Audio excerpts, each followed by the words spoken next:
Hi friend, welcome to Chandana Samayal. Chandana சமையல் இன்னைக்கு மத்தியானம் லஞ்ச் என்னன்னு பார்க்கலாமா? வாங்க.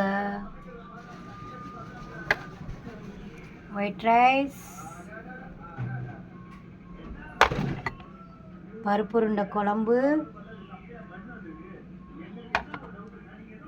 பாலாக்கீரை பருப்பு கூட்டு அண்ட் சௌச்சோ பொரியல். மத்தியானம் லஞ்ச் இதான் ஃப்ரெண்ட் சந்தனா சமையல்.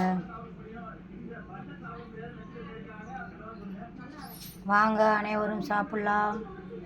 பருப்பு உருண்டை குழம்பு, பருப்பு உருண்டை. யாருக்கெல்லாம் பருப்பு உருண்டை குழம்பு பிடிக்கும்னு சொல்லி கமெண்ட் பாக்ஸில் கமெண்ட் பண்ணுங்கள். ஓகே, இந்த வீடியோ பிடிச்சிருந்தா லைக் பண்ணுங்கள், ஷேர் பண்ணுங்கள், கமெண்ட் பண்ணுங்கள். மறக்காமல் சந்தனா சமையலை சப்ஸ்கிரைப் பண்ணுங்கள். பாய். வேறு ஒரு வீடியோவில் சந்திப்போம்.